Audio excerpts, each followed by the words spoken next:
রাসূলুল্লাহ বলেছেন, আপনার মৃত্যুটা মুমিনের মৃত্যু হয় নাই, বরং মুনাফিকের মৃত্যু হয়েছে। কারণ মুনাফিকরাই জিহাদ থেকে কি পলায়ন করত, তারা পৃষ্ঠদেশ প্রদর্শন করত, তারা জিহাদের কথা শুনলেই পালিয়ে যেত। সুতরাং মুমিন জিহাদের কথা শুনলে পালিয়ে যায় না, বরং জিহাদের প্রতি তারা আরো বেশি আগ্রহী হয়ে ঝাঁপিয়ে পড়ে। ঠিক না? যেমন বদরের কথা বলি, নবী করিম সাল্লাল্লাহু আলাইহি ওয়াসাল্লাম বদরের জন্য সাহাবীদেরকে ডাক দিলেন। সেই জিহাদে অংশগ্রহণ করার জন্য ছোট্ট একজন সাহাবী, নাম হলো হযরতে উমাইর ইবনে আবি ওয়াক্কাস রাদিয়াল্লাহু তাআলা আনহু, তিনি রাসূলুল্লাহর কাছে এলেন। বয়স তার মাত্র 16 বছর। বয়স কত? 16 বছর। খুবই একদম ইয়াং যুবক। 16 বছরের উমাইর জিহাদের জন্য প্রস্তুতি নিচ্ছেন। আমার বন্ধুগণ, হযরত উমাইর তিনি সাহাবায়ে কেরাম জিহাদের জন্য যেখানে সমবেত হচ্ছেন, তিনিও সেই মজলিসে এলেন। কিন্তু নবী করিম সাল্লাল্লাহু আলাইহি ওয়াসাল্লামের চোখ থেকে আড়াল হওয়ার জন্য হযরত উমাইর বারংবার বিভিন্ন সাহাবীদের ভিতরে লোকালয়ে পালিয়ে যায়। এই দৃশ্য দেখলেন হযরতে সাদ ইবনে আবি ওয়াক্কাস রাদিয়াল্লাহু তাআলা আনহু। হযরত উমাইর এবং সাদ দুইজনই কি ভাই। সাদ রাদিয়াল্লাহু তাআলা ছিলেন উমাইরের বড়, আর উমাইর ছিলেন হযরতে সাদ রাদিয়াল্লাহু তাআলা আনহুর ছোট ভাই। আর হযরতে সাদ রাদিয়াল্লাহু তাআলা হলেন সেই ব্যক্তি যেই 10 জন সাহাবী জান্নাতের সুসংবাদ পেয়েছেন, তার ভিতরে একজন হলেন হযরতে সাদ ইবনে আবি ওয়াক্কাস রাদিয়াল্লাহু তাআলা আনহু। সুবহানাল্লাহ বলেন। হযরতে সাদ ইবনে আবি ওয়াক্কাস বললেন, আমি লক্ষ্য করলাম আমার ছোট ভাই উমাইর যে সমস্ত বদরের সাহাবীরা তৈরি হচ্ছে, সেখানে তিনি বারবার অন্য অন্য সাহাবীদের মাঝে তিনি পালিয়ে যাচ্ছেন, লুকিয়ে যাচ্ছেন, রাসূলুল্লাহর চক্ষুর আড়াল হচ্ছেন। এই দৃশ্য দেখে আমি আমার ছোট ভাই উমাইরের কাছে গেলাম, গিয়ে জিজ্ঞাসা করলাম, উমাইর ঘটনা কি? আমি তোমাকে লক্ষ্য করছি, আমি দূর থেকে দেখেছি তুমি বারবার সাহাবীদের মাঝে পালিয়ে যাচ্ছ, এর কারণ কি? হযরত উমাইর বললেন, আমার বড় ভাই, আজ যে সাহাবায়ে কেরাম জিহাদের জন্য তৈরি হচ্ছেন, তাদের ভেতরে সবচাইতে স্বল্প বয়সী সর্বকনিষ্ঠ ছোট সাহাবী হলাম আমি চিন্তা করতেছি, নবীজি যদি আমার এই সাহাবীদের ভেতরে দেখে ফেলে, ছোট বলে হয়তো রাসূলুল্লাহ বলবেন, উমাইর তোমার জিহাদে যাওয়ার প্রয়োজন নাই। কিন্তু আমার ভাই, আমার মনে হচ্ছে আজ এই বদরের প্রান্তরে যুদ্ধ করতে করতে আমি শহীদ হয়ে যাব। শাহাদাতের সেই ঘ্রাণ আমার নাকের ভেতরে আসতেছে। আমার মনে হচ্ছে আমি শহীদ হয়ে যাব, আমি আমার জীবন তারে কোরবান করে দিয়া আল্লাহর জমিনে আল্লাহর দ্বীন প্রতিষ্ঠা করার জন্য প্রথম বিজয় আমি এনে দিতে পারবো। বয়স কত? 16 বছর। বলতেছি কি, আমার মনে হচ্ছে আমি জিহাদের ময়দানে শহীদ হয়ে যাব। চিন্তা করেন, ছোট্ট মানুষের চিন্তা কি! আপনি হলে ভয়ে সেখানে যেতেন না, আর ও বলতেছে আমি মরে যাব, শাহাদাত বরণ করব, আমার মৃত্যুর বিনিময় আজ জিহাদের প্রান্তরে মুসলমানরা বিজয় লাভ করবে। সুবহানাল্লাহ। হযরত সাদ ইবনে আবি ওয়াক্কাস বললেন, উমাইরের এই কথা শোনার পরে আমি বড় অবাক হয়ে গেলাম, আশ্চর্য হয়ে গেলাম। আমার ছোট ভাই বলে কি? আমি অপেক্ষা করতে লাগলাম পরবর্তী দৃশ্য দেখার জন্য। হযরতে সাদ বললেন, এরপরে রাসূলুল্লাহ যখন বদরের সাহাবীদেরকে সৈন্যদেরকে ভাগ করতে লাগলেন, সবাইকে কাতারে লাইনবদ্ধ করে দাঁড় করালেন, কে কোন পর্যায়ে জিহাদ করবে, কে কোথায় থাকবে। রাসূলুল্লাহ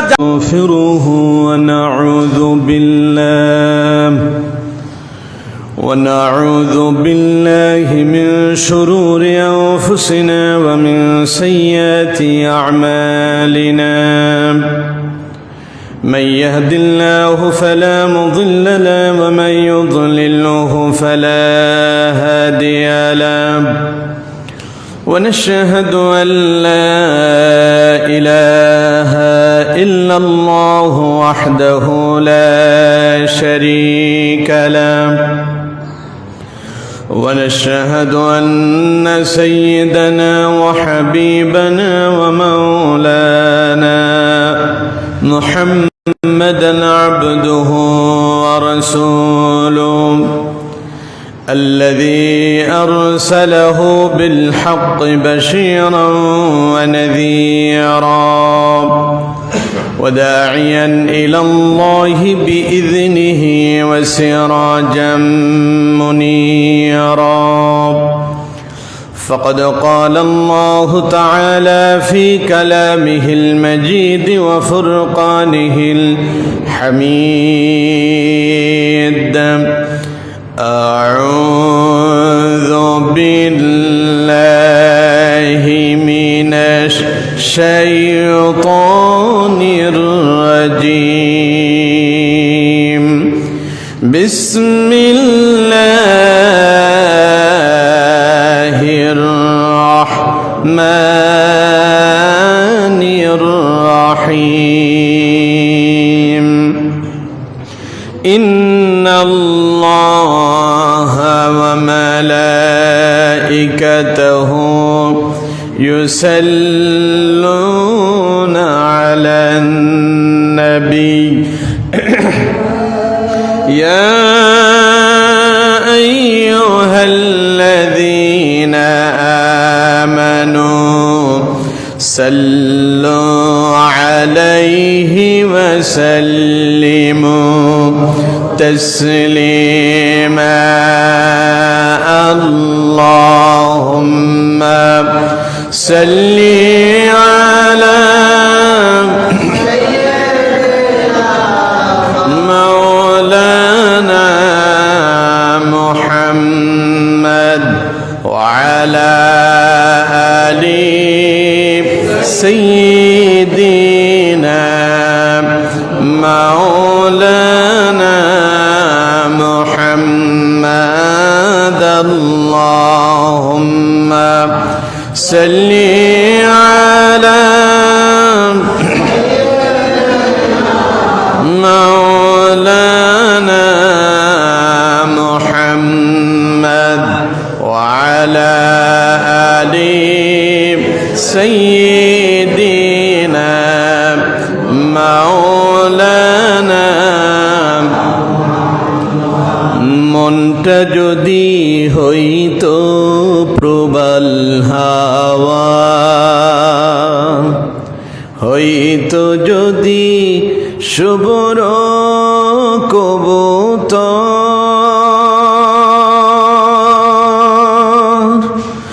মেঘের ডানায় পাঠিয়ে দিতাম মেঘের ডানায় পাঠিয়ে দিতাম মদিনার ওই পথে যেথায় আমার প্রিয় নবী ঘুমায় নিরন্তর যেথায় আমার প্রিয় নবী ঘুমায় নিরন্তর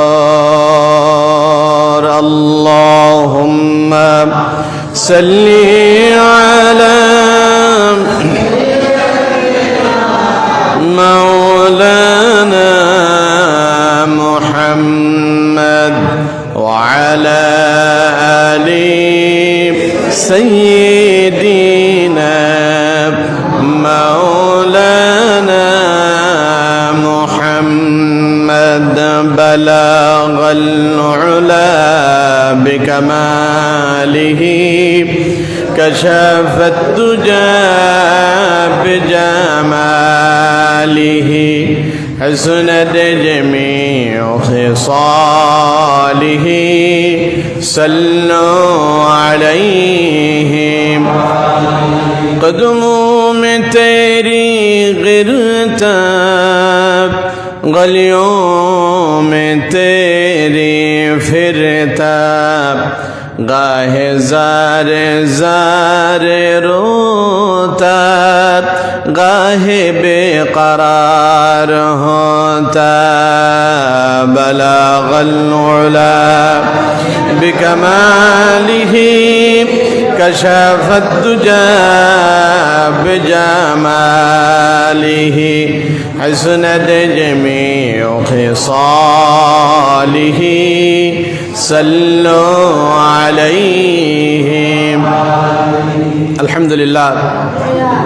ঐতিহ্যবাহী রাজাপুর বাজার কেন্দ্রীয় জামে মসজিদে আজকের পবিত্র জুমাবারে মসজিদে আগত সম্মানিত সভাপতি, সম্মানিত সেক্রেটারি, কমিটির সম্মানিত সদস্যবৃন্দ, দূর দূরান্ত থেকে আগত কোরআন প্রেমিক, ইসলাম প্রেমিক, মুসল্লিয়ানে কারাম, মুরব্বিয়ান আজাম, যুবক ভাইয়েরা, পর্দার অন্তরালের সম্মানিতা, শ্রদ্ধেয়া, সর্বগুণে গুণান্বিতা মুমিনা মা এবং বোনেরা, আলোচনা সূচনা লগ্নেতা আনুষ্ঠানিকতার মধ্য দিয়ে আমি আবারও আপনাদেরকে অন্তঃস্থল থেকে সালাম নিবেদন করছি। আসসালামু আলাইকুম ওয়া রাহমাতুল্লাহি ওয়া বারাকাতুহু।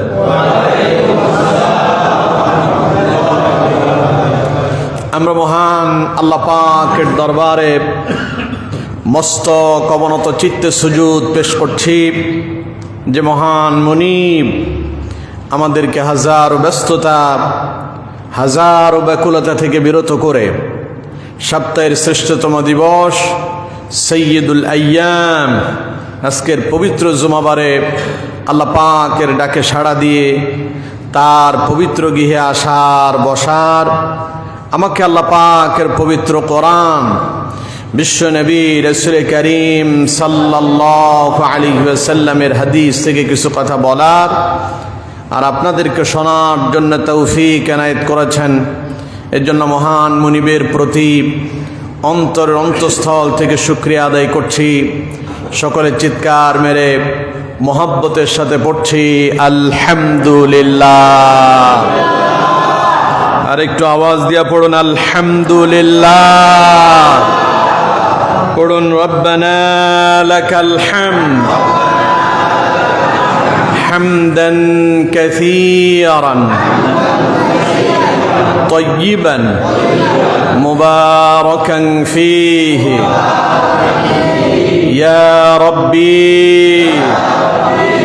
লাকাল হামদু কামা ইয়ানবাগী লিজালালি ওয়াজহিকা ওয়া আযীমি সুলতানিকা। পড়ুন আলহামদুলিল্লাহ। আমরা আমাদের মনিবের শেখানো ভাষায় তার প্রশংসা আদায় করে নিয়েছি।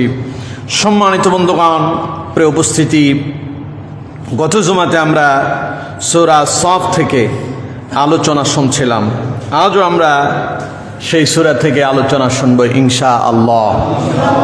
আসুন বিতাড়িত শয়তানের ওয়াসওয়াসা থেকে পানা আছে পরম করুণাময় আল্লাহ পাকের নামে শুরু করি।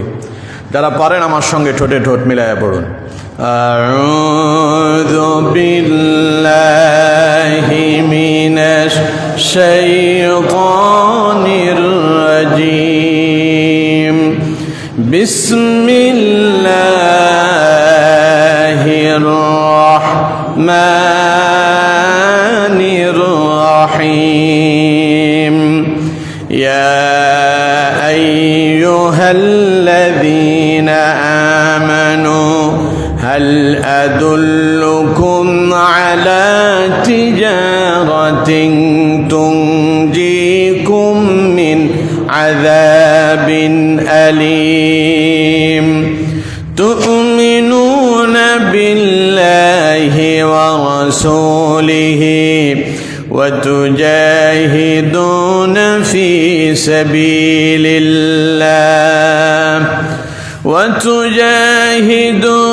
في سبيل الله بأموالكم وأنفسكم ذلكم خير لكم إن كنتم تعلمون يغفر لكم ذنوبكم ويدخلكم جنات تجري من تحتها الأنهار ومساكن طيبة في جنات عدن ذلك الفوز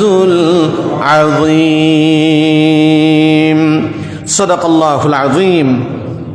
সম্মানিত বন্ধুগণ, সূরা সফের 10, 11 এবং 12 নম্বর আয়াতে কারিমার তিলাওয়াত আমরা শুনেছি। যথারীতি আমরা এই আয়াত দ্বয়ের উপরে আজও আলোচনা শুনব ইনশাআল্লাহ। প্রিয় বন্ধুগণ, এই আয়াতের শানে নজুল আমি আপনাদেরকে গত জুমাতে শুনিয়েছি, তাই আজ সেদিকে না গিয়ে মূল আলোচনায় আমরা প্রবেশ করি। আল্লাহ পাক বলছেন, ইয়া আইয়ুহাল্লাযীনা আমানু হাল আদুল্লুকুম আলা তিজারা, হে মুমিনেরা, হে বিশ্বাসীরা, আমি কি তোমাদেরকে এমন এক ব্যবসার কথা বলবো না, তুনজিকুম মিন আযাবিন আলীম, যেই ব্যবসা তোমাদেরকে জাহান্নামের ভয়াবহ আযাব থেকে তোমাদেরকে নাজাত দেবে। আমি কি তোমাদেরকে এমন এক ব্যবসার সন্ধান দেব না? কে বলেছেন? অর্থাৎ আমি তোমাদেরকে এমন এক ব্যবসার কথা বলছি যেই ব্যবসা তোমাদেরকে জাহান্নামের আযাব থেকে মুক্তি দান করবে। সেই ব্যবসাটা কি? এবার আল্লাহ পাক বলছে, তুমিনুন বিল্লাহি ওয়া রাসূলিহি ওয়া তুজাহিদুন ফি সাবিলিল্লাহি বিআমওয়ালিকুম ওয়া আনফুসিকুম। সেই ব্যবসা হলো তুমিনুনা বিল্লাহি ওয়া রাসূলিহি, তোমরা আল্লাহ এবং তার রাসূলের প্রতি ঈমান আনয়ন করবে। এরপরে আল্লাহ পাক বলছেন, ওয়া তুজাহিদুনা ফি সাবিলিল্লাহ। ঈমান আনার পরে তোমরা আল্লাহর জমিনে আল্লাহর দ্বীনকে প্রতিষ্ঠা করার জন্য জিহাদ ফি সাবিলিল্লাহ, অর্থাৎ আল্লাহর রাস্তায় সংগ্রাম করবে। কিভাবে করবে? আল্লাহ পাক বলছেন, বিআমওয়ালিকুম ওয়া আনফুসিকুম, তোমাদের মাল দিয়ে এবং জান দিয়ে, অর্থাৎ সম্পদ আল্লাহর রাস্তায় তোমরা খরচ করবে এবং জীবনটাকেও আল্লাহর জন্য তোমরা উৎসর্গ করে দেবে। এরপরে আল্লাহ পাক বলছেন, যালিকুম খায়রুল লাকুম ইন কুনতুম তা'লামুন, তোমরা যদি অনুধাবন করতে পারো, তোমরা যদি বুঝতে পারো, তাহলে এটাই তোমাদের জন্য সফলতা, এটাই তোমাদের জন্য উত্তম নিয়ামত। সুবহানাল্লাহ পড়েন। তাহলে আমার বন্ধুগণ, জিহাদ এটি ইসলামে একটি ফরজ বিধান। জিহাদ ইসলামে কি? একটি ফরজ ইবাদতের নাম। ঈমান আনার পরে নবী করিম সাল্লাল্লাহু আলাইহি সাল্লামকে প্রশ্ন করা হয়েছিল, আইয়ুল আমালি আফদাল, ইয়া রাসূলুল্লাহ, সবচেয়ে উত্তম আমল কি? নবীজি বললেন, ক্বালাল ঈমানু বিল্লাহি ওয়া রাসূলিহি, আল্লাহ এবং তার রাসূলের প্রতি ঈমান আনা। সাহাবী প্রশ্ন করলেন, কিলা সুম্মা মাযা ইয়া রাসূলুল্লাহ, এরপরে কি? নবীজি বললেন, ক্বালাল জিহাদু ফি সাবিলিল্লাহ, আল্লাহর রাস্তায় জিহাদ করা। তার মানে ঈমানের পরবর্তী স্তর হচ্ছে, আপনি শুধু ঈমান আনলেন, কালেমা পড়লেন, এখানেই শেষ নয়। এবার আল্লাহর এই দ্বীনকে আপনি যেই বিষয়ের উপর ঈমান আনয়ন করেছেন সেটাকে জমিনে প্রতিষ্ঠা করার জন্য এখন আপনাকে সংগ্রাম করতে হবে, চেষ্টা করতে হবে। আর সেই চেষ্টা করতে গেলে সম্পদেরও প্রয়োজন আছে এবং প্রয়োজনে জীবনও দেওয়া লাগতে পারে। এর জন্য আগে আল্লাহ পাক বলছেন, বিআমওয়ালিকুম, ওই জিহাদ করতে তোমাদের সম্পদ যাবে, ওয়া আনফুসিকুম, প্রয়োজনে তোমাদেরকে জীবনও দিতে হবে। তো গত জুমাতে আমরা যে সাহাবাই কারাম সম্পদ দিয়ে কিভাবে জিহাদ করেছেন সেটা আপনাদেরকে শুনিয়েছিলাম। স্মরণ আছেন আপনাদের? সুতরাং আমার বন্ধুগণ, শুধু সম্পদ দিয়েই জিহাদ করবেন তা নয়, বরং প্রয়োজনে এবার আপনাকে জানও দিতে হবে। এটা একটা ব্যবসা। এটা একটা কি ব্যবসা? এটা দুনিয়ার ব্যবসা নয়, এই ব্যবসা আল্লাহর সাথে হয়। এই ব্যবসা কার সাথে হয়? আল্লাহর সাথে হয়। যেমন কোরআনুল কারীমে আল্লাহ সুবহানাহু ওয়া তাআলা সূরা তাওবার ভেতরে এই বিষয়টাকে আরো স্পষ্ট করে দিয়েছেন। আল্লাহ রাব্বুল আলামিন বলছেন যে মুমিনদের ভেতরে যারা আল্লাহর রাস্তায় জিহাদ করে, আল্লাহ পাক বলছেন তাদের জন্য আল্লাহর পক্ষ থেকে জান্নাত আল্লাহ পাক তাদের জন্য খরিদ করে নিয়েছেন। সুবহানাল্লাহ। এই যে আপনি যে আল্লাহর রাস্তায় জিহাদ করবেন, অথবা আপনি যে ব্যবসা করবেন আল্লাহর সাথে, উত্তম ব্যবসা, যে ব্যবসা আপনাকে জাহান্নামের আযাব থেকে মুক্তি দেবে, সেই ব্যবসা কিভাবে করেন আল্লাহ বান্দার সাথে, সেই কথাও আল্লাহ পাক সূরা তাওবার ভেতরে 111 নম্বর আয়াতে আল্লাহ পাক তুলে ধরেছেন। আল্লাহ রাব্বুল আলামিন বলছেন, إن الله اشترى من المؤمنين أنفسهم وأموالهم بأن لهم الجنة يقاتلون في سبيل الله فيقتلون ويقتلون وعدا عليه حقا في التوراة والإنجيل والقرآن ومن أوفى بعهده من الله فاستبشروا ببيعكم الذي بايعتم به وذلك هو الفوز العظيم পড়েন আল্লাহু আকবার। বন্ধুগণ, এখানে আল্লাহ পাক বলছেন যে তোমরা ওয়াতুজাহিদুনা ফি সাবিলিল্লাহ, আল্লাহর রাস্তায় জিহাদ করো, বিআমওয়ালিকুম ওয়া আনফুসিকুম, জান এবং মাল দিয়ে। এবার আল্লাহ পাক বলছেন আমি ওই সকল মুমিনদের জান এবং মালের বিনিময় আমি তাদের জন্য জান্নাতকে ক্রয় করেছি। সুবহানাল্লাহ। আল্লাহ পাক বলছেন ইন্নাল্লাহা আশতারা মিনাল মুমিনিনা বিআমওয়ালিকুম ওয়া আনফুসিকুম, আল্লাহ পাক বলছেন নিশ্চয় আমি আল্লাহ মুমিনদের জান এবং মালের বিনিময় আমি আল্লাহ তাদের জন্য জান্নাতটাকে ক্রয় করে নিলাম। সেই মুমিন কারা? ইউকাতিলুনা ফি সাবিলিল্লাহ, যারা আল্লাহর রাস্তায় আল্লাহর দ্বীনকে প্রতিষ্ঠা করার জন্য যারা জিহাদ ফি সাবিলিল্লাহ করে, আল্লাহ পাক বলছেন তাদের জান এবং মালের বিনিময় আমি তাদের জন্য জান্নাত ক্রয় করেছি। সুবহানাল্লাহ। তার মানে ব্যবসাটা কার সাথে হচ্ছে? পণ্য ক্রয় করতেছেন কে? আপনি আল্লাহরে জান দিলেন আর মাল দিলেন, দ্বীন প্রতিষ্ঠা করার জন্য সম্পদ দিলেন, অথবা আপনার জীবনটাকে আপনি উৎসর্গ করে দিলেন, আপনি শহীদ হয়ে গেলেন। আল্লাহ পাক বলছেন এই সকল মুমিনদের জান এবং মালকে আমি আল্লাহ ক্রয় করলাম। কিসের বিনিময়? আল্লাহ পাক বলছেন বিআন্না লাহুমুল জান্নাহ, বিনিময় তাদেরকে আমি জান্নাত দিয়ে দিলাম। সুবহানাল্লাহ। আপনি দিলেন আল্লাহরে জান আর মাল, আর আল্লাহ বিনিময়ে আপনারে কি দিলেন? জান্নাত দিলেন। আর এই জান্নাত পাওয়ার জন্য কি করতে হবে? ইউকাতিলুনা ফি সাবিলিল্লাহ, আল্লাহর রাস্তায় জিহাদ করতে হবে। এই জিহাদ করলে পরে কি হবে? আল্লাহ পাক বলছেন জিহাদে যারা যায়, দ্বীন প্রতিষ্ঠা করার জন্য যারা চেষ্টা করে, তাদের অবস্থা কি হয়? আল্লাহ পাক বলছেন ফায়াকাতুলুনা ওয়া ইউকতালুন, তারা যখন ইসলামকে প্রতিষ্ঠা করার জন্য সংগ্রাম করে, জিহাদ করে, তখন সেই জিহাদের ময়দানে মাঝে মধ্যে তারা কাফেরদেরকে দুনিয়া থেকে বিদায় করে দেয়, আবার কখনো কখনো তারা নিজেরাও আল্লাহর দ্বীনকে প্রতিষ্ঠা করার জন্য নিজেরাই শাহাদাতের পেয়ালা পান করে। সুবহানাল্লাহ পড়ে। এরপর আল্লাহ পাক বলছেন যারা এই রকম জিহাদে অংশগ্রহণ করলো, হয়তো জীবন দিল অথবা জিহাদ করলো, এই কাজ করলো যারা, বিআন্না লাহুমুল জান্নাত, জান্নাতের মালিকানা পেল তারা। সুবহানাল্লাহ পড়ে। তাহলে জিহাদের বিনিময় কি পাওয়া যায়?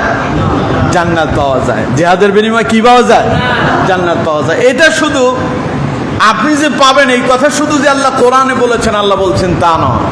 এই কথা তোমাদের পূর্ববর্তী কিতাবগুলোতে আমি আল্লাহ পাক বলেছি, যারা দ্বীনকে প্রতিষ্ঠা করার জন্য আল্লাহর রাস্তায় এইভাবে সংগ্রাম করবে, জিহাদ করবে, আমি আল্লাহ তাদেরকে জান্নাত দান করব। সুবহানাল্লাহ।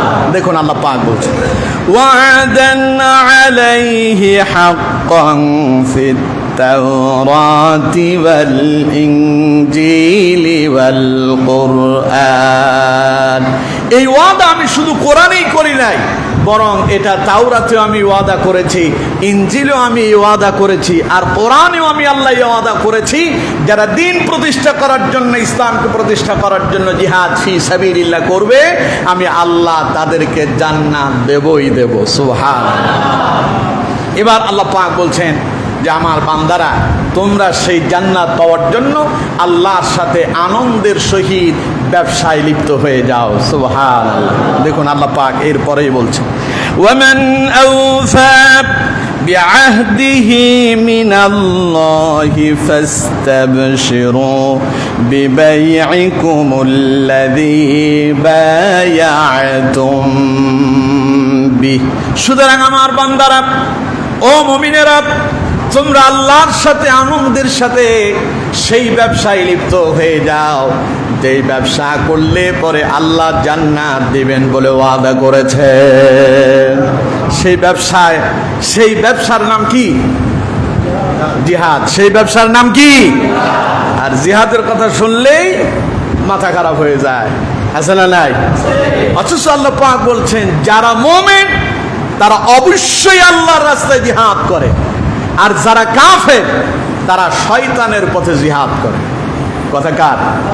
দেখুন কোরআন আল্লাহ পাক বলছেন, আল্লাহ পাক বলছেন আল্লাযীনা আমানু ইউকাতিলুনা ফি সাবিলিল্লাহ ওয়াল্লাযীনা কাফারু ইউকাতিলুনা ফি সাবিলিত তাগুত فقاتلوا أولياء الشيطان إن كيد الشيطان كان ضعيفا কার কথা? আল্লাহ পাক বলছেন আল্লাযীনা আমানু ইউকাতিলুনা ফি সাবিলিল্লাহ, যারা ঈমান আনে আল্লাহ বলছেন তারা আল্লাহর রাস্তায় জিহাদ করে। সুবহানাল্লাহ বলেন না? আর ওয়াল্লাযীনা কাফারু ইউকাতিলুনা ফি সাবিলিত তাগুত, আর যারা ঈমান আনে না, কাফের যারা, তারা জিহাদ করে শয়তানের পথে। অর্থাৎ যারা ঈমানদার, যারা মুমিন, তারা আল্লাহর দ্বীনকে প্রতিষ্ঠা করার জন্য লড়াই করে, সংগ্রাম করে। আর যারা কাফের তারা শয়তানের আদর্শকে বাস্তবায়ন করার জন্য তারা জিহাদ করে, সংগ্রাম করে। অর্থাৎ তারা মুসলমানদের বিরুদ্ধে বিভিন্ন ষড়যন্ত্রে লিপ্ত হয়। এই কথা কার? আরো জোরে বলে। এই জাতের লোক আমাদের দেশে আছে না নাই? মুমিনদের ভেতরে আছে না নাই? নামে মুমিন, কিন্তু জিহাদের কথা বললেই ও বলে এটা জঙ্গি। আমার বন্ধুগণ, গত কয়েকদিন যাবৎ এই নিয়ে চলছে আমার দেশে, পত্র পত্রিকায় বিভিন্ন লেখালেখি হচ্ছে। জিহাদকে তারা জঙ্গির সাথে তুলনা করছে এবং বলছে যারা নামাজ পড়ে তারাই জঙ্গি। নাউজুবিল্লাহ বললেন না? তার মানে এক শ্রেণীর লোক আছে, এরা জিহাদ মোটেই বরদাস্ত করতে পারে না। জিহাদের কথা শুনলেই তাদের ভিতরে কি হয়? ভয়, আতঙ্ক। কারণ তারা তো অন্যায় অপরাধ করতেছে, না জানি তারা কোন বিপদের সম্মুখীন হচ্ছে। জিহাদকে ভয় পায় তারা মুনাফিক যারা। নবী করিম সাল্লাল্লাহু আলাইহি ওয়াসাল্লাম জিহাদের কথা বললেই মুনাফিকরা বিভিন্ন অজুহাত দেখাতো জিহাদে না যাওয়ার জন্য। তারা কেউ কেউ এসে বলতো, হুজুর আমি অসুস্থ, বাড়িতে আমার এই সমস্যা সেই সমস্যা, এখন যাওয়া যাবে না, ইত্যাদি ইত্যাদি বলে তারা জিহাদ থেকে বিরত থাকতো। এই কাজ যারা করত এবং যারা করে, যাদের অন্তরে জিহাদি তামান্না নেই, যারা আল্লাহর রাস্তায় জিহাদ করে না, এই সকল লোকেরা যখন মারা যায়, নবী করিম সাল্লাল্লাহু আলাইহি ওয়াসাল্লাম বলছেন এদের মৃত্যু মুমিনের মৃত্যু হয় না, বরং মুনাফিকের মৃত্যু হয়। নাউজুবিল্লাহ পড়েন। সুনানে আবু দাউদের 2502 নম্বর হাদিস এটা। নবী করিম সাল্লাল্লাহু আলাইহি ওয়াসাল্লাম বলছেন মান মাতা ওয়া লাম ইয়াগযু ওয়া লাম ইউহাদ্দিস নাফসাহু বিল গাজওয়াতি মাতা আলা শু'বাতিন মিনান নিফাক। নবী করিম সাল্লাল্লাহু আলাইহি ওয়াসাল্লাম বলছেন যারা জিহাদ করে না, জিহাদ করা ছাড়া মৃত্যুবরণ করলো, অথবা জিহাদি তামান্না তার অন্তরে ছিল না, মৃত্যুবরণ করছে, হয়তো জিহাদ করে নাই কিন্তু জিহাদের আকাঙ্ক্ষাও ছিল না, এমন অবস্থায় যদি কেউ মৃত্যুবরণ করে, রাসূলুল্লাহ বলছেন মাতা আলা শু'বাতিন মিন নিফাক, সেই যেন মুনাফিক অবস্থায় মৃত্যুবরণ করলো। আরো আস্তে কর নাউযুবিল্লাহ। এখন কয়জনের অন্তরে জিহাদের চিন্তা আছে? অধিকাংশ মানুষই জিহাদের কথা বললেই ভয় পেয়ে যায়, আছে না নাই? ভয় পায় তারা, মুনাফিক যারা। সুতরাং আপনি জিহাদ করতে পারেন আর না পারেন, অন্তরে জিহাদি তামান্না থাকতে হবে। অর্থাৎ প্রয়োজনে আল্লাহর দ্বীনকে প্রতিষ্ঠা করার জন্য লড়াইয়ের ময়দানে আপনাকে যেতে হবে। এই আদেশ কার? আর এটাকে যারা জঙ্গিবাদের সাথে তুলনা করে তারা মুমিন না মুনাফিক? কে বলেছেন? আল্লাহ এবং তার রাসূলের ঘোষণা হলো মুনাফিক হলো তারা জিহাদকে অস্বীকার করে যারা, মুমিন হওয়ার পরেও জিহাদি তামান্না চেতনা যাদের অন্তরে নেই, এমত অবস্থায় সে যদি মৃত্যুবরণ করে মুমিন নয় বরং মুনাফিক হয়ে ইন্তেকাল করলো, নাউযুবিল্লাহ। এখন আপনি কি মুমিন হয়ে মরতে চান না মুনাফিক হয়ে? তাহলে জিহাদের প্রয়োজন আছে না নাই? আমার বন্ধুগণ, এই জিহাদের ডাক শোনার পরে সাহাবাই কারাম কোনো চিন্তা ছাড়াই পরিবারের মায়া ত্যাগ করেছেন, স্ত্রীর মায়া ত্যাগ করেছেন, সম্পদের মায়া ত্যাগ করে দ্বীনকে প্রতিষ্ঠা করার জন্য জিহাদের ময়দানে ঝাঁপিয়ে পড়েছেন। সুবহানাল্লাহ। যেমন উহুদের প্রান্তরে নবী করিম সাল্লাল্লাহু আলাইহি ওয়াসাল্লাম যখন কাফেরদের কর্তৃক নির্যাতিত হলেন, রাসূলুল্লাহর উপর আঘাত করলো কাফেরেরা, যখন মুসলমানরা বিজয় এসেছে মনে করে গিরিপথ ছেড়ে দিল, এমন অবস্থায় কাফেরেরা পেছন দিক থেকে এসে রাসূলুল্লাহর উপর আঘাত করছে।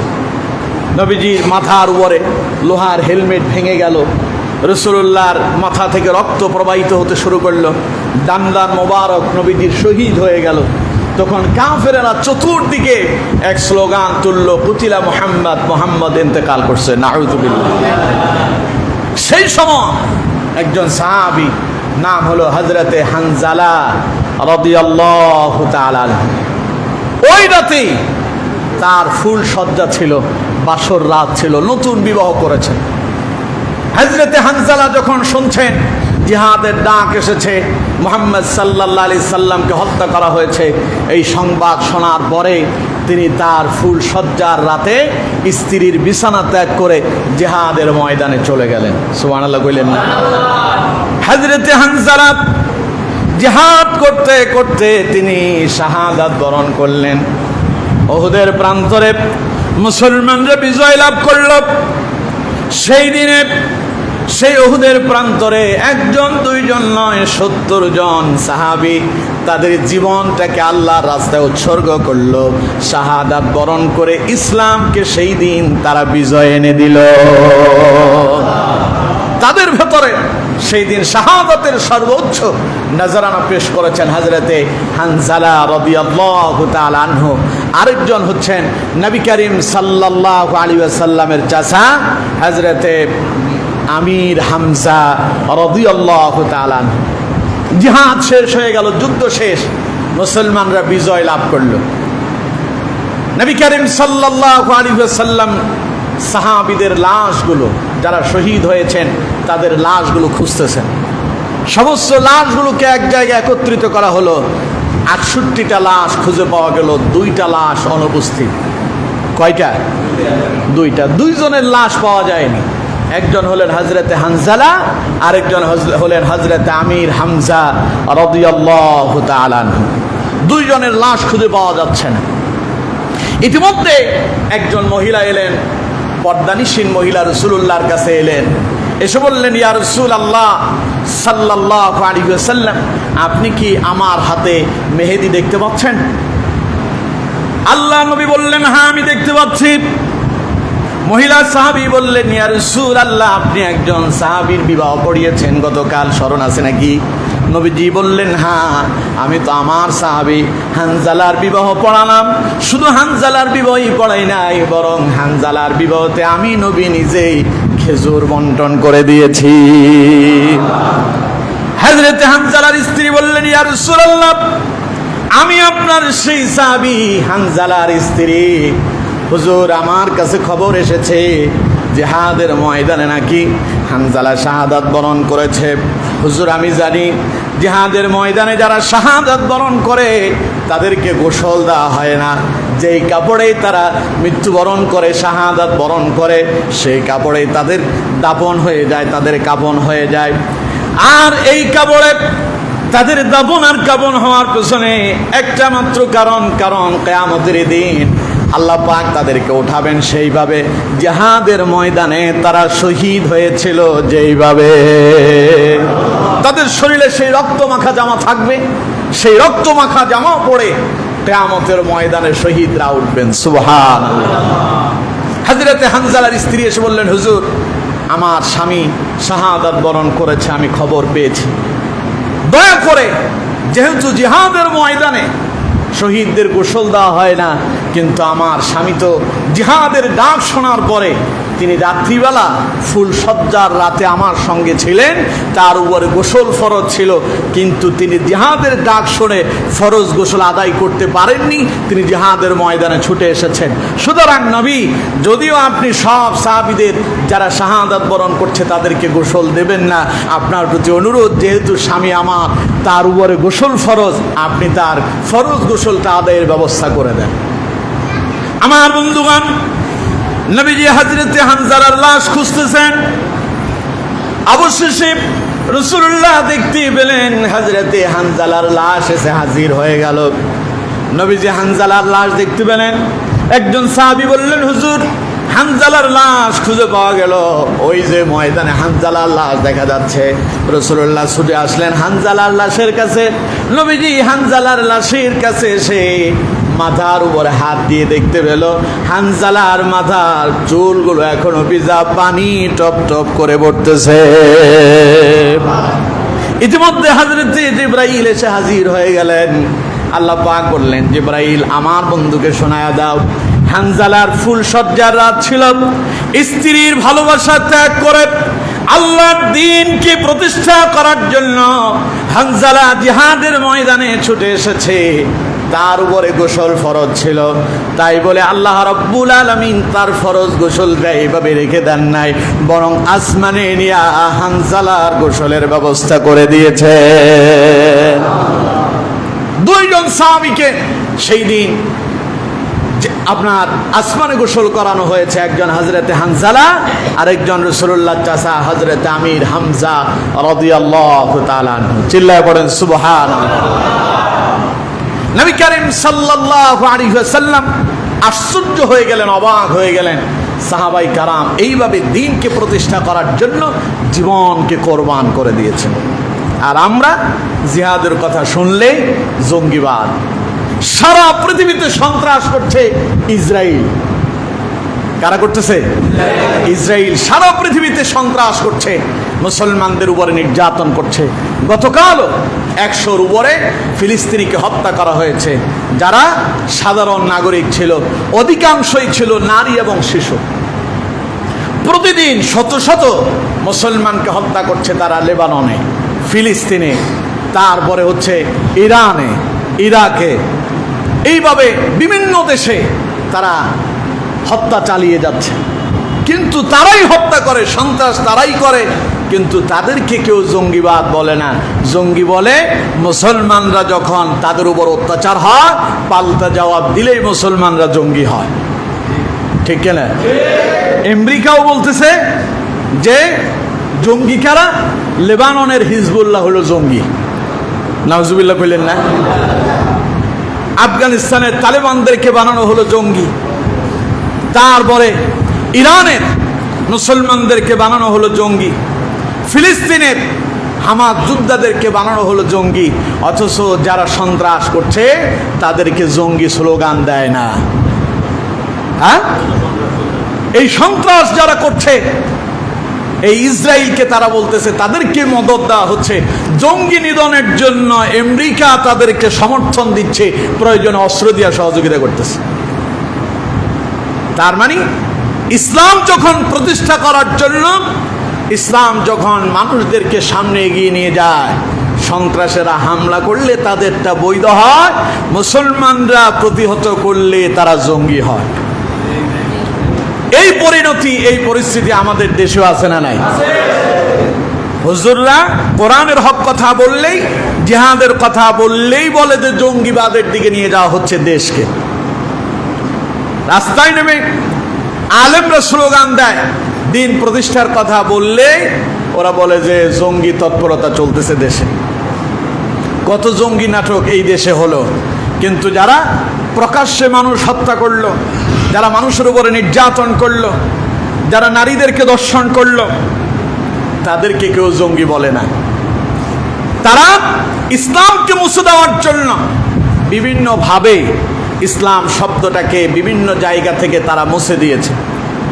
যেমন জাহাঙ্গীরনগর বিশ্ববিদ্যালয়, নাম ছিল কি? জাহাঙ্গীরনগর মুসলিম বিশ্ববিদ্যালয়। এই মুসলিমটা মুসলো কারা? এখন সেই মুসলিমটা যখন আবার পুনরায় সেখানে অ্যাড করার কথা বলা হলো, তখনই বলা হচ্ছে এটা হলো জঙ্গিদের কাজ। নাউজুবিল্লাহ বলেন না। তোমরা ইসলামকে মুছে দিয়েছ, তাহলে সেটা তো সন্ত্রাস ছিল। এখন মুসলমানরা তাদের পুরনো সেই পূর্বের ইতিহাস তারা যখন ফিরে পাওয়ার জন্য আন্দোলন করে, তখন জঙ্গি হয়। তার মানে বোঝা যায় তোমাদের মতলব ভালো না। তোমরা ইসলামকে মুছে দেওয়ার জন্য নানাবিধ ষড়যন্ত্র চক্রান্ত করছো। এটা করছে যারা মুনাফিক, তারা। কথা বল না কেন? আর যারা ইসলামকে প্রতিষ্ঠা করার জন্য সংগ্রাম আর লড়াই করে, আল্লাহ বলছেন তারাই হলো মুমিন। আল্লাযীনা আমানু ইউকাতিলুনা ফি সাবিলিল্লাহ। আল্লাহ বলছেন মুমিনেরা আল্লাহর দ্বীনকে প্রতিষ্ঠা করার জন্য আল্লাহর রাস্তায় লড়াই করে। ওয়াল্লাযীনা কাফারু ইউকাতিলুনা ফি সাবিলিত তাগুত। আর তাগুতেরা, কাফেরেরা তাগুত তথা শয়তানের কর্মকাণ্ডকে প্রতিষ্ঠা করার জন্য তারা লড়াই করে। তাহলে যারা ইসলামকে মুছে দিতে চায় তারা শয়তানের রাস্তায় জিহাদ করছে, ঠিক কিনা? সুতরাং এই শয়তানদেরকে চিহ্নিত করা দরকার, এদেরকে চিনে রাখা দরকার, এদেরকে প্রতিহত করতে হবে। এদের বিরুদ্ধে সংগ্রাম করার জন্য আদেশ যিনি দিয়েছেন তিনি কে? সুতরাং বাংলাদেশে, এটা পৃথিবীর দ্বিতীয়তম বৃহত্তর মুসলিম দেশ, এই দেশে ইসলাম থাকবে না। ইসলাম থাকবে কই? এই দেশে ইসলামের কথা বললেই এক শ্রেণীর মুনাফিকদের কলিজায় আগুন লাগে। ওই মুনাফিকদেরকে বলবো, কলিজায় শুধু তোমাদের না, বিগত ইতিহাস হচ্ছে ইসলামের কথা বলা হয়েছিল যখন তাগুত শক্তিদের কলিজায় আগুন লেগেছিল তখন। এরপরে তারা ইসলামকে দমিয়ে রাখতে পারেনি। ইসলাম প্রতিষ্ঠা হয়েছে বাংলাদেশেও, আগামীতে ইসলাম প্রতিষ্ঠা হবেই হবে, ঠিক কিনা? এটাকে দমিয়ে রাখার ক্ষমতা কারো? কারণ ইসলাম কে দিয়েছেন? সুতরাং আল্লাহর রাস্তায় ওই ইসলামকে প্রতিষ্ঠা করার জন্য আমাদেরকেই কাজ করে যেতে হবে। খালি অস্ত্র দিয়া যুদ্ধের নাম জিহাদ নয়। গত জুমে আমি বলেছিলাম জিহাদ, আপনি দাওয়াতি কাজ করবেন, এটাও জিহাদ। দাওয়াতি কাজটাও কি? আপনি নামাজের জন্য ডাকবেন, সেটাও জিহাদ। আপনি কালেমার দাওয়াত দিবেন, সেটাও জিহাদ। আপনি একজন মানুষ নামাজ পড়ে না, তারে নামাজি বানানোর চেষ্টা করতেছেন, এটাও জিহাদ। এটা সংগ্রাম, আল্লাহর রাস্তায় দ্বীন প্রতিষ্ঠার জন্য আপনি চেষ্টা করতেছেন, এটা জিহাদ। আর যখন লড়াইয়ের বিষয় আসবে, সেটা আমার কথায় আপনার কথায় হবে না, একজন মুসলিম নেতার নেতৃত্বে ওই জিহাদের ডাক আসবে, ঠিক না? স্মরণ আছে তো আপনাদের? সুতরাং আমার বন্ধুগণ, যদি জান্নাত পেতে হয়, জাহান্নামের ভয়াবহ আযাব থেকে যদি নাজাত পেতে হয়, আল্লাহ পাক বলছেন তাহলে তোমাদেরকে যেই কাজ করতে হবে তা হলো, এক নাম্বার হলো তুমিনুনা বিল্লাহি ওয়া রাসূলিহি, তোমাদেরকে আল্লাহ এবং তার রাসূলের প্রতি ঈমান আনয়ন করতে হবে। দ্বিতীয় নাম্বার, ঈমান আনার পরে ওয়া তুজাহিদুনা ফি সাবিলিল্লাহি বিআমওয়ালিকুম ওয়া আনফুসিকুম, তোমাদের জান এবং মাল দিয়ে আল্লাহর রাস্তায় জিহাদ করতে হবে। এই আদেশ কার? সুতরাং আমার বন্ধুগণ, আল্লাহর এই আদেশ মানতে রাজি আছেন কারা কারা? দুই হাত তুলে আল্লাহর দেখান। লিল্লাহি তাকবীর, লিল্লাহি তাকবীর। আল্লাহ আমাদের হাতগুলো কবুল করুন, আমরা পড়ি আমিন। আমার বন্ধুগণ, এরপরে আসুন, আল্লাহ পাক বলছেন যারা এই ব্যবসা বুঝবে, যারা আনন্দের সাথে এই ব্যবসা করবে, তারা। এই আদেশ কার? আল্লাহ বলছেন যারা এটা বুঝবে তারাই আনন্দের সাথে এই কাজ করবে। আল্লাহ রাব্বুল আলামিন বলছেন যালিকুম খায়রুল লাকুম ইন কুনতুম তা'লামুন। আল্লাহ রাব্বুল আলামিন বলছেন যদি তোমরা বুঝে থাকো, যদি তোমরা অনুধাবন করতে পারো, বুঝতে পারো, তাহলে এটাই তোমাদের জন্য কল্যাণকর। বুঝলেই এটাই তোমাদের জন্য সফলতা। তার মানে বুঝবে যারা, আল্লাহর রাস্তায় সংগ্রাম জিহাদ করবে তারা। কে বলেছেন? সুতরাং আমার বন্ধুগণ, যারা এই জিহাদ করতে গিয়ে যারা মৃত্যুবরণ করে, আল্লাহ পাক বলছেন তারা শুধু মরে না, বরং মরার পরেও তারা জীবিত থাকে। এই কথা কার? আল্লাহু আকবার কইলেন না? দেখুন কোরআনুল কারীমে আল্লাহ রাব্বুল আলামিন এই কথাটা অত্যন্ত চমৎকার ভাবে সূরা বাকারার 154 নম্বর আয়াতে বলছেন। আল্লাহ রাব্বুল আলামিন বলছেন, ওয়ালা তাকুলু লিমান ইউকতালু ফি সাবিলিল্লাহি আমওয়াত বাল আহইয়াউ ওয়ালাকিন লা তাশউরুন। আল্লাহ পাক বলছেন, ও পৃথিবীর মানুষেরা শোনো, ওয়ালা তাকুলু লিমান ইউকতালু ফি সাবিলিল্লাহি আমওয়াত, আল্লাহর রাস্তায় জিহাদ করতে গিয়া শাহাদাত বরণ করলো যারা, মৃত বলে তাদেরকে বলো না তোমরা, ওদেরকে তোমরা মৃত বলো না, ওরা মরেনি, বরং আল্লাহ রাব্বুল আলামিন বলছেন বাল আহইয়াউ ওয়ালাকিন লা তাশউরুন, ওরা মরেও অমর, ওরা দুনিয়ার খালি একখান পর্দা অতিক্রম করেছে, সেখানে তারা জীবিত আছে। আল্লাহ পাক বলছেন ওয়ালাকিন লা তাশউরুন, তোমরা অধিকাংশ মানুষই তা অনুধাবন করতে পারো না, তোমরা বুঝতে পারো না। সুবহানাল্লাহ বললেন না? সুতরাং আমার বন্ধুগণ, আল্লাহর রাস্তায় জিহাদ করতে গিয়ে যদি শহীদ হয়ে যায়, আল্লাহ পাক কোরআনুল কারীমে অন্য জায়গায় বলছেন বাল আহইয়াউন ইনদা রাব্বিহিম ইউরযাকুন, তারা শুধু যে মরে না তা নয়, তারা কবরে জিন্দা থাকে এবং কবরে আল্লাহ তাদেরকে রিজিকও দান করেন। সুবহানাল্লাহ। তারা কবরে কি খাওয়া দাওয়া করে, আল্লাহ তাদেরকে রিজিক দেন। সুবহানাল্লাহ বললেন না? কারণ তারা আল্লাহর রাস্তায় সংগ্রাম করতে গিয়ে দুনিয়া থেকে তারা বিদায় হয়েছে, এই জন্য আল্লাহ পুরস্কার হিসাবে কবরেও তাদেরকে খাবার দাবারের ব্যবস্থা করে দিয়েছেন। সুবহানাল্লাহ। এই জন্য আমার বন্ধুগণ, জিহাদ করতে গিয়ে যদি আপনি শাহাদাত বরণ করেন, এতেও আপনার জন্য লাভ আছে না নাই? আছে। আর যদি জিহাদ না করে পালিয়ে যান, আল্লাহর দ্বীনকে প্রতিষ্ঠা করার কাজে যদি বাধা দেয়, তাহলে আপনার মৃত্যু, যদিও আপনি বিছানায় মরবেন, মনে হবে খুব ভালো জায়গায় মরছেন, না, যার দায়িত্ব তাকে বুঝাইয়া দেবেন। এমন অবস্থায় রাসূলুল্লাহর চোখের সামনে এসে পড়লেন হযরত উমাইর। উমাইর যখন রাসূলুল্লাহর সামনে পড়ল, নবীজি উমাইরকে ডেকে বললেন, উমাইর রে, তুমি ছোট মানুষ, জিহাদের ময়দানে যাওয়ার তোমার প্রয়োজন নেই, তুমি বাড়িতে থেকে যাও। হযরত উমাইর চোখের পানি ছেড়ে দিয়ে অজরে কান্না শুরু করলেন আর বলতে লাগলেন, হুজুর, আমি জিহাদের ময়দানে যেতে চাই, আপনি আমারে বারণ করবেন না। এত বেশি উমাইর কাঁদলেন, নবীজি শেষ পর্যন্ত হযরত উমাইরকে জিহাদের ময়দানে যাওয়ার পারমিশন দিয়ে দিলেন। সুবহানাল্লাহ। দেখবেন মাঝে মধ্যে ছোট বাচ্চারা কি করে, বাবা যখন বাইরে যায় যাওয়ার জন্য কান্নাকাটি করে। আমার মেয়ে ছোটটা প্রতিদিন আমি ঘর থেকে বের হইতে এই কান্নাকাটি শুরু হয়, আজও আসার সময় ও আমার সাথে যাবে। তো মাঝে মধ্যে আমি যখন চিন্তা করি যে আমি বেশি দূর যাব না, ওরে নিয়ে গেলে আবার নিয়ে আসতে পারবো, ওর কান্নাকাটির কারণে তারে নিয়ে যেতে আমি মাঝে মধ্যে বাধ্য হই। আমার বন্ধুগণ, হযরত উমাইর এত বেশি কাঁদলেন, রাসূল তারে জিহাদের পারমিশন দিতে বাধ্য হলেন। নবীজি বললেন, উমাইর যাও, আমি তোমার জিহাদের ময়দানে যাওয়ার পারমিশন দিয়ে দিলাম। হযরত উমাইর জিহাদের ময়দানে চলে গেলেন। কাফেরদের বিরুদ্ধে জিহাদ করতে করতে কয়েকজন কাফেরকে তিনি হত্যা করলেন, কিন্তু অতঃপর হযরত উমাইর বদরের প্রান্তরে কাফেরদের অস্ত্রের আঘাতে তিনিও সেখানে শাহাদাত বরণ করলেন। জিহাদের পরবর্তী সময় মুসলমানরা বিজয় লাভ করল। 14 জন সাহাবী শাহাদাত বরণ করলেন। সেই 14 জন সাহাবীর সামনে যখন সেই 14 জন সাহাবীকে যখন রাসূলুল্লাহর সামনে নিয়ে আসা হলো, ছোট্ট উমাইরের লাশটাও রাসূলুল্লাহর সামনে এলো। নবীজি চোখের পানি ছাড়লেন, কেঁদে দিয়ে বললেন, উমাইর রে, তুমি তো তোমার কথা রেখেছো, তুমি তোমার জীবন দিয়া আজ ইসলামের প্রথম বিজয় এনে দিয়েছো, তুমি তো তোমার কথা রেখেছো, তোমার শাহাদাতের বিনিময় আজ আল্লাহ ইসলামের বিজয় দিয়েছেন। সুবহানাল্লাহ। তুমি তো জান্নাতের মেহমান হয়ে গিয়েছো।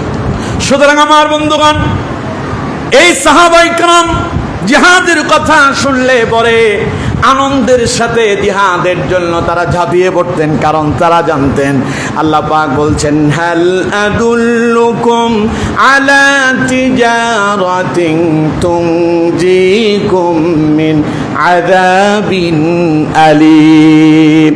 এই জিহাদ করবে যারা জাহান্নামের আযাব থেকে মুক্তি পাবে তারা। সুবহানাল্লাহ। কে বলেছেন এই কথা?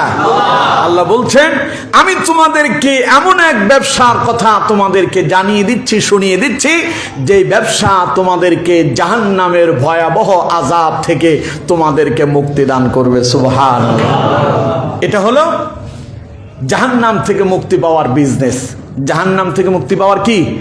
জাহান্নাম থেকে মুক্তি পাওয়ার ব্যবসা। এই ব্যবসায় কোনো লোকসান নাই, এই ব্যবসায় আছে শুধু প্রফিট। এই ব্যবসায় আছে কি? শুধু প্রফিট, লাভ আছে, এখানে কোনো লস নাই। কিন্তু দুনিয়ার ব্যবসা যেগুলো আমরা করি এতে লাভও আছে, লোকসানেরও সম্ভাবনা আছে। কিন্তু আল্লাহর রাস্তায় যারা জিহাদ করবে ঈমান আনার পরে, আল্লাহ বলছেন এমন এক ব্যবসা তারা করলো যাতে কোনো লোকসান নেই। এরা এমন এক ব্যবসা করছে যে ব্যবসা দুনিয়াও তাদেরকে সফল বানালো, আর পরকালে জাহান্নামের আযাব থেকে তাদেরকে মুক্তি দিয়া জান্নাতের মেহমান বানায়া নিল। সুবহানাল্লাহ। এবার দেখুন এই ব্যবসা করবে যারা, এই জিহাদ করবে যারা, আল্লাহ পাক বলছেন যদি তোমরা বুঝতে পারো যালিকুম খায়রুল লাকুম ইন কুনতুম তা'লামুন, এটাই তোমাদের জন্য উত্তম যদি তোমরা বুঝো। এরপরে আল্লাহ পাক বলছেন يغفر لكم ذنوبكم ويدخلكم جنات تجري من تحتها الأنهار ومساكن طيبة في جنات عدن ذلك الفوز العظيم। আল্লাহ পাক বলছেন জান এবং মাল দিয়া আল্লাহর রাস্তায় জিহাদ করবে যারা, ইয়াগফির লাকুম যুনুবাকুম, আল্লাহর পক্ষ থেকে সকল গুনাহ থেকে মুক্তি পেয়ে যাবে তারা। সুবহানাল্লাহ। তো কইলেন না, বুঝেন নাই মনে হয়। আল্লাহ বলছেন ইয়াগফির লাকুম যুনুবাকুম, যারা ঈমান আনার পরে জানার মাল দিয়ে আল্লাহর রাস্তায় জিহাদ করলো, আল্লাহ বলছেন ইয়াগফির লাকুম, আমি তাদেরকে ক্ষমা করে দেয়। যুনুবাকুম, শুধু ক্ষমা নয়, তাদের সব গুনাহ আমি আল্লাহ মাফ করে দেই। এরপর আল্লাহ পাক বলছেন এখানেই শেষ নয়, ويدخلكم جنات تجري من تحتها الأنهار, বিনিময় তাদেরকে আমি এমন এক জান্নাত দান করি যার তলদেশ দিয়ে ঝর্ণা দ্বারা প্রবাহিত হতে থাকে। সুবহানাল্লাহ। তাহলে জিহাদ করবে যারা আল্লাহর পক্ষ থেকে সকল গুনাহ থেকে ক্ষমা পাবে তারা। শুধু ক্ষমাই পাবে না, বিনিময় ওয়ায়ুদখিলকুম জান্নাতিন তাজরি মিন তাহতিহাল আনহার, নহর বিশিষ্ট জান্নাতের ভিতরে প্রবেশ করবে তারা, জিহাদ করবে যারা। এরপরে আল্লাহ পাক আরো বলছেন ওয়া মাসাকিনা তাইয়্যিবাতান ফি জান্নাতি আদ, তাদেরকে আল্লাহ পাক পবিত্র বাসগৃহ, উত্তম ঘর দান করবেন। সুবহানাল্লাহ। উত্তম ঘর তাদেরকে দেওয়া হবে, উত্তম বাড়ি দেওয়া হবে, উত্তম বাসস্থান তাদেরকে দেওয়া হবে। যালিকা হুয়াল ফাউজুল আযীম, এটা হচ্ছে তাদের জন্য বিরাট সফলতা। সেই সফলতা চান? সবাই বলেন সেই সফলতা চান? সেই সফলতা যদি উত্তীর্ণ হতে হয়, সেই জান্নাত যদি পেতে হয়, জীবনের সব গুনাহ থেকে যদি মুক্তি লাভ করতে চান, তাহলে আল্লাহর রাস্তায় জিহাদ করতে হবে জান দিয়ে, মাল দিয়ে। জান সব সময় প্রয়োজন নাই, কিন্তু মাল সব সময় প্রয়োজন আছে না নাই? আছে। এই মসজিদ করার জন্য অর্থের প্রয়োজন আছে না নাই? একটা মাহফিল করবেন, কোরআনের মাহফিল, সেখানে অর্থের প্রয়োজন আছে না নাই? ভালো কাজ করতে গেলেই অর্থের প্রয়োজন আছে না নাই? তো সুতরাং সেগুলোতে শরীক হলে আপনি আল্লাহর রাস্তায় আল্লাহর দ্বীনকে প্রতিষ্ঠা করার জন্য মাল দিয়ে শরীক হলেন, সম্পদ দিয়ে শরীক হলেন। আর যখন জান দেওয়ার প্রয়োজন হবে তখন জান দেবেন। জান আল্লাহ সবাইটা কবুল করে না, আল্লাহ যারে পছন্দ করে তাদেরকেই আল্লাহ পাক তাদের জানের বিনিময় আল্লাহ ইসলামকে প্রতিষ্ঠা করে, অর্থাৎ তারা শাহাদাতের সর্বোচ্চ মর্যাদায় আদিষ্ট হতে পারে আল্লাহ যাদেরকে কবুল করে। ঠিক কিনা? এই যে বৈষম্য বিরোধী ছাত্র আন্দোলন হলো, ময়দানে রাস্তায় নেমে এসেছে অসংখ্য মানুষ, নারী পুরুষ বৃদ্ধ শিশু কেউ বাদ যায়নি। কিন্তু সবাই কি মরছে? আল্লাহ যাদেরকে পছন্দ করছে তাদের জীবনের বিনিময় আল্লাহ দেশটাকে শান্ত করেছেন। আলহামদুলিল্লাহ বললেন না? তা আল্লাহ সবাই পছন্দ করে না। প্রথমে আল্লাহ পছন্দ করলেন কারে? ওই যে আবু সাইদ দাঁড়ায় আছে 2 হাত উঠায়া দিয়া, হ্যাঁ, ওই একজনের শাহাদাতের বিনিময় পুরো অবস্থাটারে কি হয়ে গেছে? পরিবর্তন হয়ে গেছে, মোড় ঘুরে গেছে। কে ঘুরাইয়া দিলেন? এইভাবে আল্লাহ পাক সফলতা দান করেন। সুতরাং প্রয়োজন হলে আল্লাহ জান নিতে পারেন, সবার জানের আল্লাহর প্রয়োজন হয় না। আল্লাহ যারে পছন্দ করে তার বিনিময় আল্লাহ দ্বীনকে প্রতিষ্ঠা করেন। এজন্য আমার বন্ধুগণ, জানের দরকার হলে দিবেন, কিন্তু মালের প্রয়োজন সবসময় আছে না নাই? এই কাম তো করতে পারবো না? তাইলে আমরা যে যা পারি, যেখানেই পারি, ভালো কাজে সব সময় অর্থ দিয়া আল্লাহর রাস্তায় জিহাদের চেষ্টা করব। আল্লাহ আমাদেরকে তৌফিক দান করুন। আর যত কথা বলেছি প্রত্যেকটা কথার উপর আল্লাহ পাক আমাকে এবং আপনাদের সকলকে বাস্তব জীবনে আমল করার তৌফিক দান করুন।